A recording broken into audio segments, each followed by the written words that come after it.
NOAA, and other places.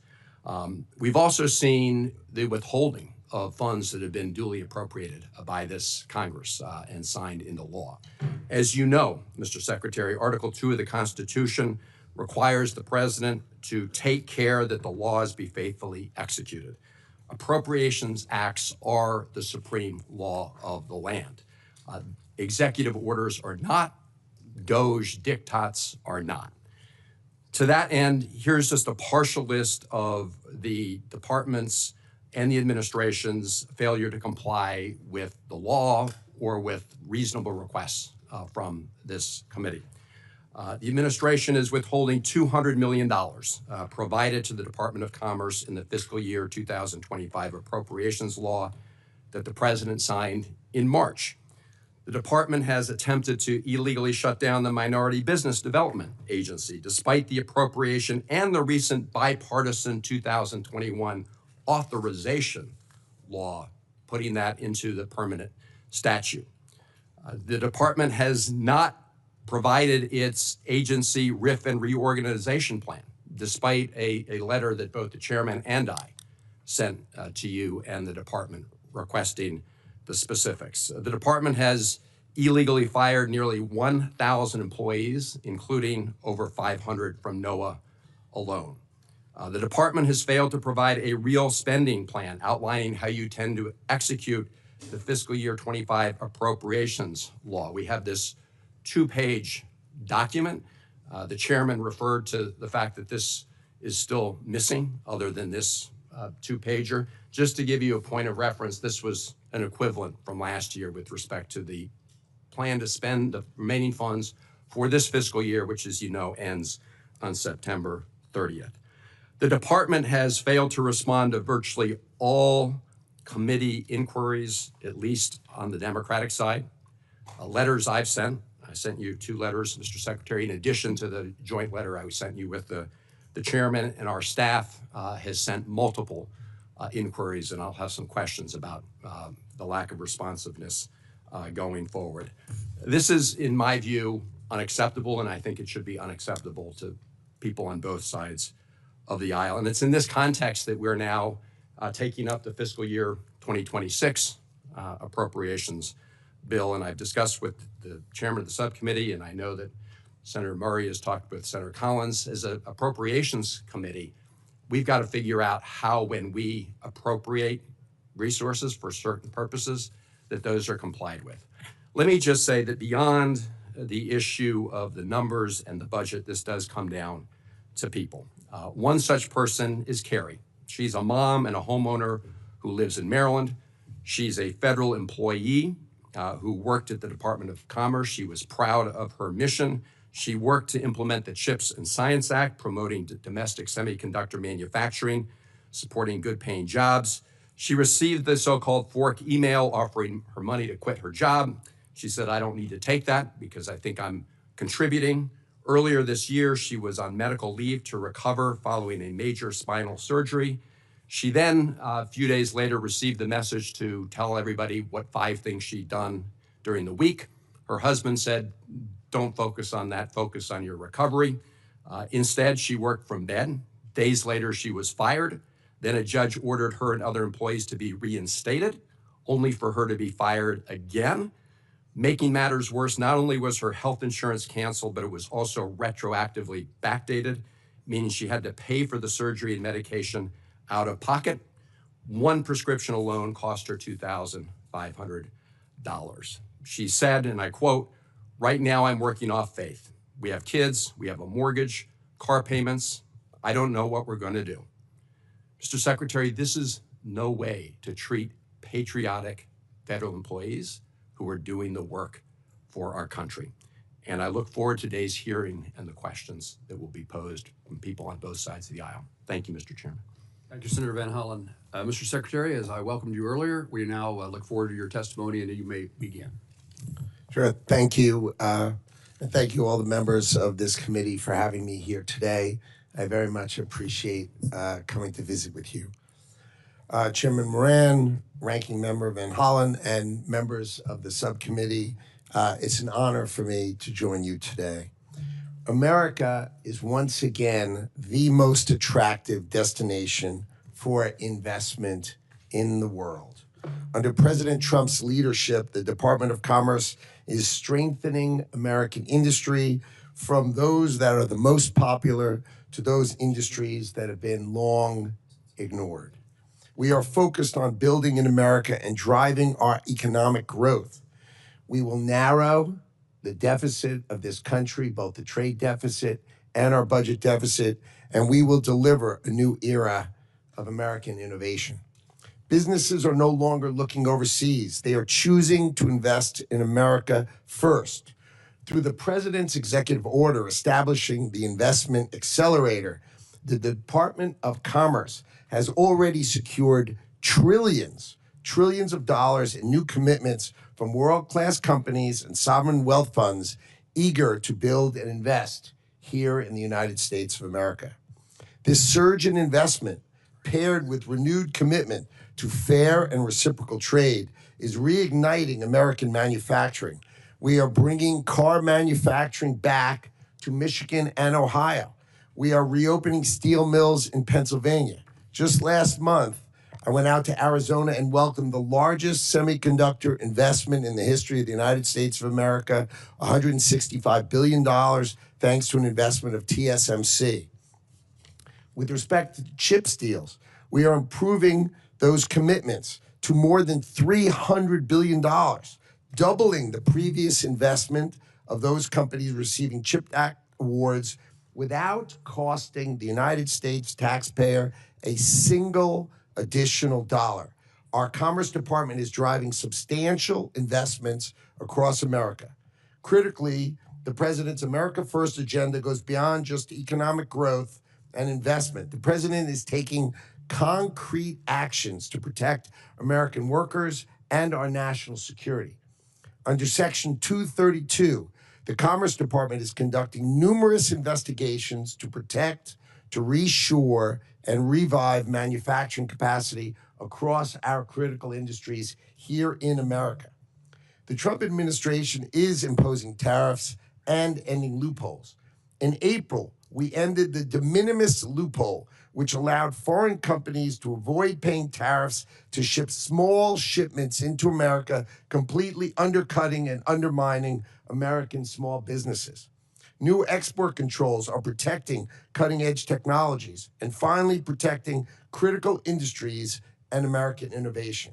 In fact, the Bureau of Industry and Security, working with our partners in the Department of Justice, secured 22 criminal convictions, 32 arrests, 38 indictments, 231 detentions.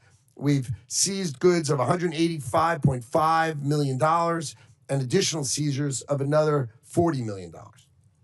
Under this administration, the U.S. Patent and Trademark Office is tackling a mountain of unexamined patent applications left by the Biden administration, over 800,000. And we're successfully reducing the backlog for the first time in 4 years. In the past 4 months alone, we've removed 50,000 fraudulent goods and services from the trademark register that blocks the legitimate use of American businesses. Many of these purported trademarks come from what they call a specimen farm, which is basically a fake website produced by AI, producing fake products that aren't really for sale. And we ended them. At NOAA, we are transforming how we track storms and forecast weather with cutting-edge technology. But remember, not cutting any instruments or data. We're adding. We're improving the understanding and prediction of how hurricanes intensify. This season, NOAA's research centers will deploy new small aircraft drone systems and additional underwater gliders. This year, the National Weather Service will be running experimental AI-based forecast systems, and all data will be publicly available. Together, this commitment to innovation means earlier warnings and increased accuracy for Americans no matter where they live. For far too long, America has not protected its workers and its industry. Thanks to President Trump and this administration's efforts, we are reversing this trend. We are reshoring critical manufacturing. We are eliminating unfair trade barriers and practices. We are investing in our American workforce. And with your help, we will continue to deliver growth and prosperity to Americans. Thank you for that. I appreciate it. Mr. Secretary, thank you. I recognize now the chairman of the full committee, Senator Collins. Thank you very much, Mr. Chairman. Mr. Secretary, welcome. It's great to see you here today. It probably won't surprise you, given the many discussions we've had about the lobster industry, that I'm going to start with my first question on that. Maine's lobster industry, as you know, is so important to the economy of Maine. And to me as well. I love lobster. And I've always known that. And it represents Maine. It's really an iconic industry for us of hardworking people that sustain many of our coastal communities. In 2022, the Biden administration proposed regulations that posed a threat to the very existence of the lobster fishery. If implemented, it would have shut down the lobster industry. The Maine delegation worked as a team, and we were able to successfully block those regulations and prevent them from going into effect for a period of years. Subsequently, the Maine Lobstermen's Association sued the National Department of the National Marine Fisheries Services in the Department of Commerce, and overwhelmingly won the case in June of 2023. And I want to read you just a little bit of what the judge said, what the three-court panel said in its decision. It said that the service had relied upon worst-case modeling that was, quote, very likely wrong, based on assumptions that the service conceded that it did not believe were accurate. Projections that are very likely wrong obviously are not likely to occur. And what the court found was that the service acted in an arbitrary and capricious way and blocked the regulations from going forward. But obviously it's costly to go to court and to do that. So, Mr. Secretary, I know there's a new executive order that attempts to establish much higher standards for scientific research. It emphasizes rigorous evidence-based methodologies to inform federal regulations. Can you talk to us about how you believe that this new approach to regulation based in science will help protect the Maine fishing industry and our lobster industry from arbitrary and capricious regulations, as the court found was done in the previous administration? This administration views the Maine lobster industry as an American treasure, and we need to protect it. And you will see as we do our trade deals, right? They treat the Maine lobster industry horribly. And in the UK deal, they said, we will invite you to 10 Downing Street and we will have now a lobster dinner. Okay, so we've opened, for example, the UK to lobster. We think this capricious lack of rigor in our science has got to end. So the gold standard executive order saying only real science, not opinion-based science, has to be the rule. So we protect our fishermen, we protect our ranchers, right? These are key things that this administration is going to drive for. So I completely agree with you. We will protect the great Maine lobster industry because it is a treasure for America. Thank you very much, Mr. Secretary. We've also talked about how integrated the Maine economy is with Canada. And Canada's our closest neighbor, our dear friend, and our largest trading partner. And so I have been very concerned, and I know the department and you personally are working very hard on this issue about tariffs on Canadian products. Our lobster, our potatoes, our blueberries are largely processed in Canada and then come back across the border. We have a paper mill in northern Maine, in Madawaska, Maine, whose sister mill is right across the river in Canada. The sister mill in Canada produces the pulp that is piped across the river to the paper mill in Madawaska, Maine. So that's how close the partnership is. 95,000 Mainers are not connected to the New England electric grid. They get their electricity from Canada.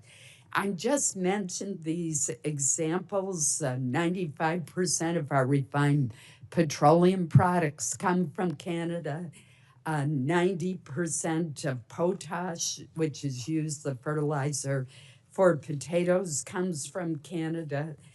Just to give you a few examples of how integrated our approach is, could you give me a brief update on where we stand with Canadian tariffs? Sure. So the overriding principle is USMCA. So if the products are actually made in Canada and actually made in the United States, they come back and forth, and it's easy for them to fall under the USMCA, and that has no tariff. No tariff. Things that are outside of that, where companies chose to be outside of those rules, and those rules, as you know, have been in place quite a long time. If they're outside of those rules, then they have a tariff on them. They have the fentanyl tariffs, right? Because we needed to close the border and make sure fentanyl was not coming into the country. And people say, oh, Canada doesn't do much in fentanyl. But if you look at the fentanyl rings in Canada, they're often manned by Mexican cartels. So we needed to shut that. And so those outside of USMCA do pay a tariff, but those inside of USMCA are free of tariff. Thank you. If you would provide us with a list of which products are under USMCA, that would be very helpful to us. I believe that a lot of the cases that I've mentioned will be under the USMCA. Correct. And thus exempt from the tariff. But it would be good to have some certainty in that area. So if we could work with you and your staff to try to get a more definitive list, that would be very Sure, that primarily comes from USTR, but I will call Okay. them and I will have it to you. Thank No you problem. so much. Thank you, Mr. Chairman. Chairman Collins, thank you very much. Senator Van Hollen. Thank you.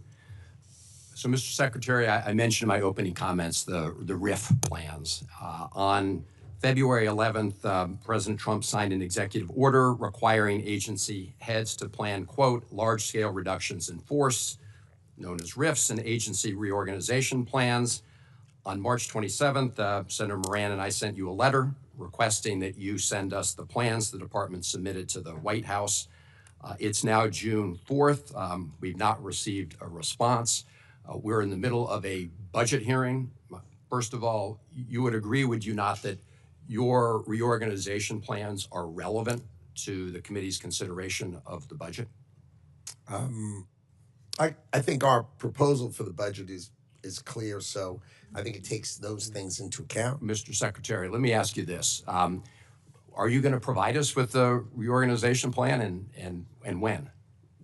I will certainly get together with the department, and we will consider what information we can give you that makes sense. But I'm happy to work with you offline if you'd like. Okay, Mr. Secretary, you're aware of the fact that a federal district court ruled that the RIF plans proposed by the Trump administration could not go forward because the judge stated that, quote, agencies may not conduct large-scale reorganizations or reductions in force in blatant disregard of Congress's mandates and a president may not initiate large-scale executive branch reorganization without partnering with Congress. That decision was upheld by an appellate court just a few days ago. I'm not asking you to opine on that legal decision. I'm simply asking you to provide the committee with the reorganization plan, and your response is maybe yes, maybe no. Am I getting that right? I mean, are you going to provide the plan to this committee as we review the budget for the upcoming year? Well, we at the department are going to follow the law. That, of course, is what we're going to do.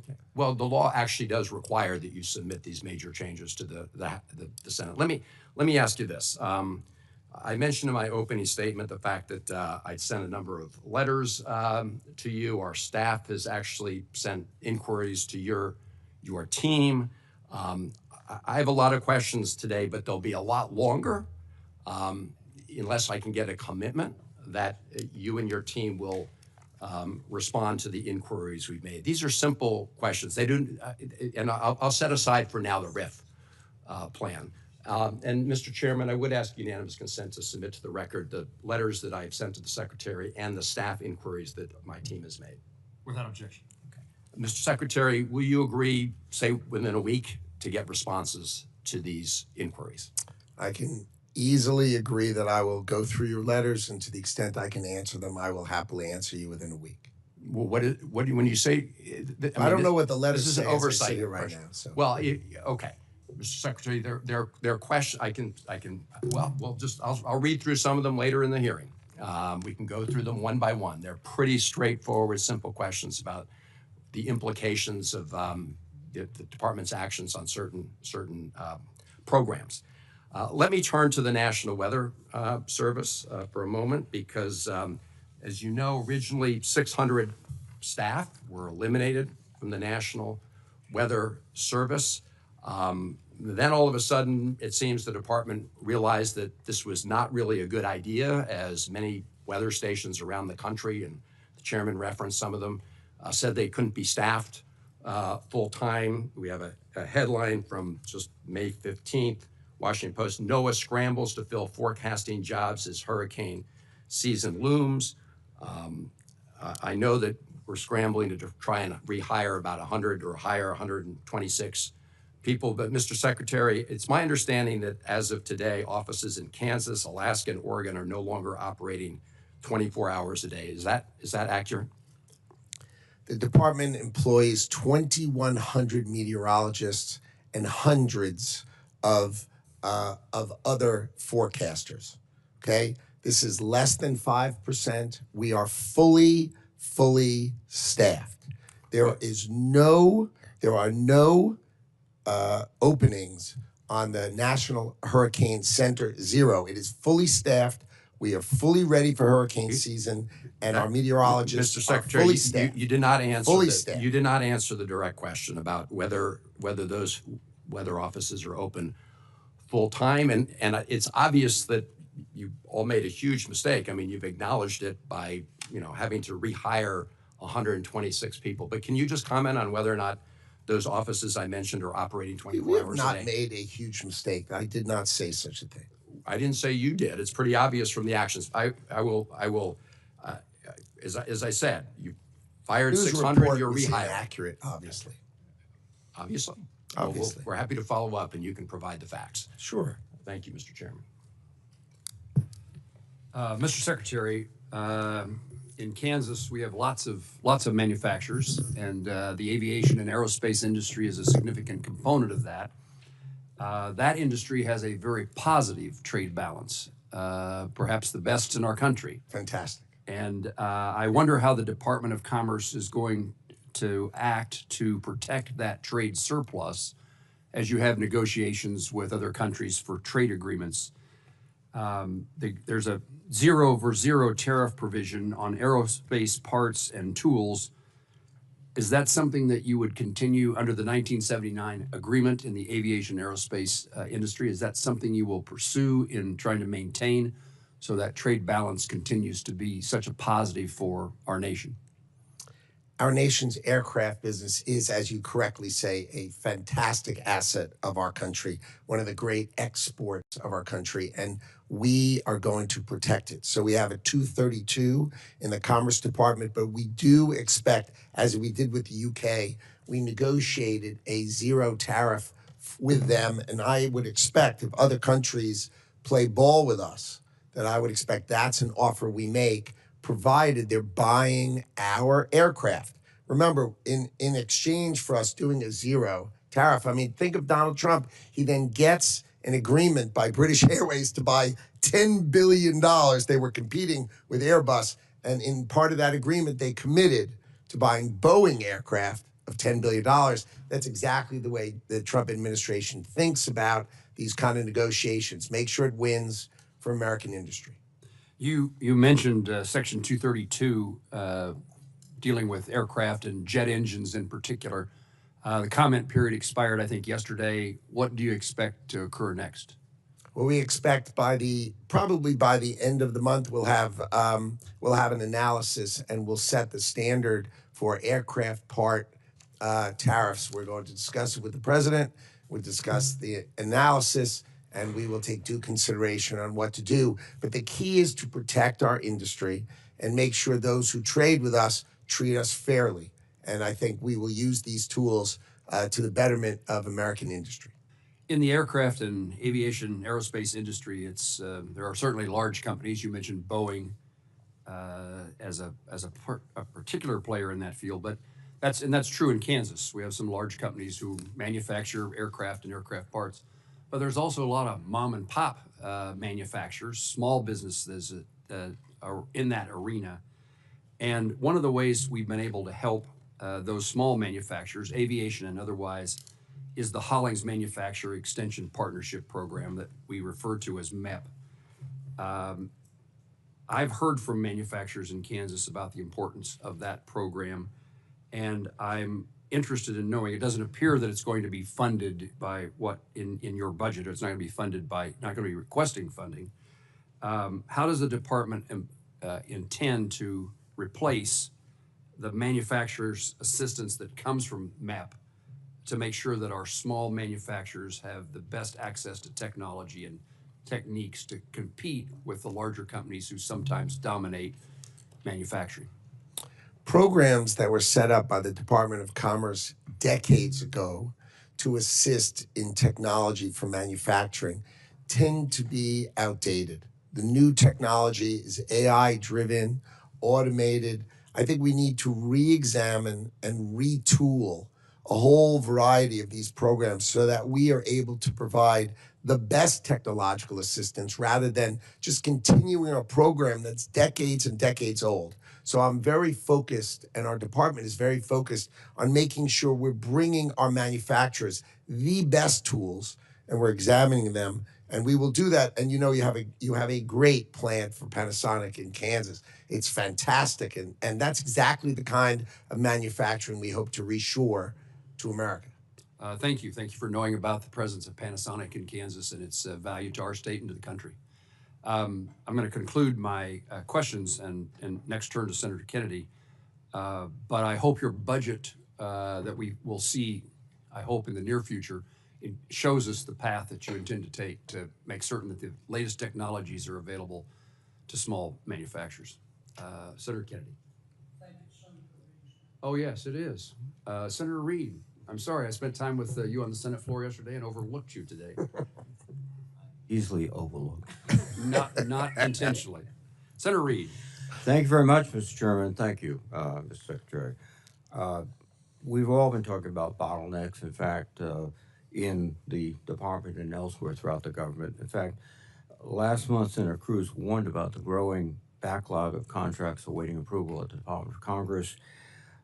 He warned that NOAA alone has 5,700 contracts set to expire this year.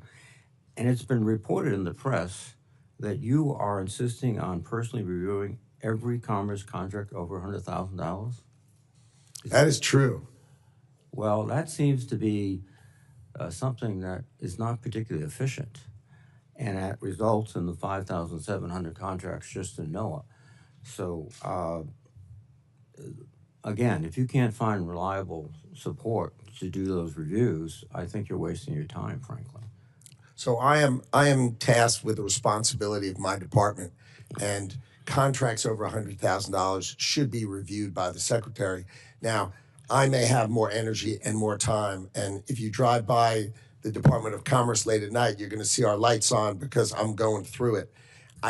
Do it with my team. I do it with the people who run the bureaus, and I teach them how to analyze contracts, not to push forward what was done before. And I'll give you one quick example. They come to me with planes, hurricane hunters, and they said there were $672 million. I said, wow, how many planes do we get? We get two. Two planes? Wow. Can I see the plane, please? Just show me a picture of the plane we're going to. And they show me this picture of a plane. You remember old planes? They had like mullions in the windscreen. And they show me that, 3 propellers on each side. And I said, my God, when was this plane new? They said, no, you're buying a new plane. I said, no, when was the first one? Excuse me, Mr. Secretary. 1955. Excuse me, Mr. Secretary. These things have You're to stop. talking about a $600 million acquisition. That's Correct. a lot more than a $100,000 contract to do something like cleaning in the buildings that you occupy. Oh, And we cancel huge numbers of absurd contracts for software nobody uses. I said, how many people use this software? 0. These are waste, Excuse me. these are fraud, or these are abuse, and it's my job How to many teach my CEOs? staff. How many CEOs of companies, major companies in the United States, are reviewing contracts at the $100,000 level? And if they would, what would the board of directors say to them? The first year you're there, if you don't do it, you should be fired. You should know everything that's going through. You should do it with your staff. You should teach your staff how to do it, and then you should delegate them to do it once you've taught them. You don't do it, you're abdicating your responsibility. That's how I view it. That's how I ran my business privately, and that's how I'm going to run the government. I'm Well, responsible for our staff. let's go ahead and get those 5,700 contracts done. There are not, this under weekend. any circumstances, How any about this- contracts how sitting about there. this There are weekend? none. Can you get None. it done this weekend? Work overtime with the gang and get it done? There are Because- no contracts waiting for me, and if there were, I'll be there all night tonight making sure they get turned out with my team, teaching my team how to do it. Right. No budget cuts. I'm echoing what's been said before, but NOAA is a key aspect of our whole society. Farmers plant based on NOAA weather. We do research so that we understand changing oceans, et cetera. And this cut, as described by Craig McLean, who was served as NOAA's top scientist during the first Trump administration, has said in his quote, the proposal to slash NOAA funding by nearly 30% would take us back to the 1950s in terms of our scientific footing and the American people. And I'm echoing what's said by many other people.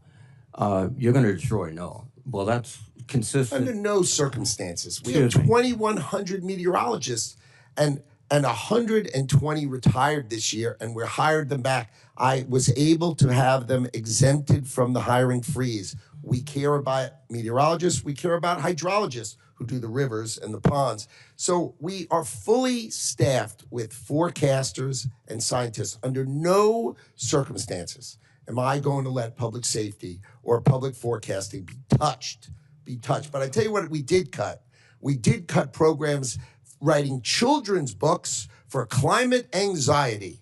Yes, that was in NOAA. And you agree with me, that's not part of our mission. Our mission is to forecast. Our mission is to protect. Our mission is to advise. Our mission is to research, not write children's books on climate anxiety. How much money did you save there? We saved tens of millions of dollars On of books for nonsense children? out of NOAA. Nonsense out of NOAA. I want to also associate myself with those comments made by colleagues about the MEP program. We find it to be very effective. And the notion that, oh, we're not going to repeat what we did 10 years ago, et cetera, it's working.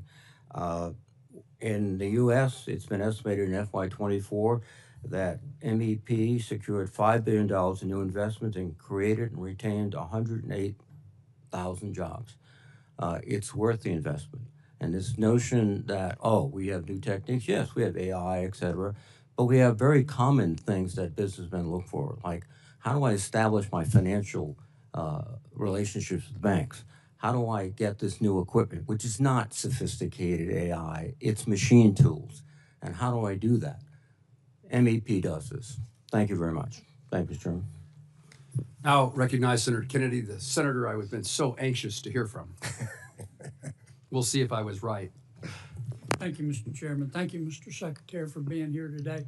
Mr. Secretary, I think I'm like most Americans. I agree with some of the things that you and the White House have done on tariffs, disagree with others. It's clear to me that the president listens to your advice about tariffs. So I want to spend my precious time trying to understand how you think. If Vietnam, for example, came to you tomorrow and said, okay, Mr. Secretary, you win.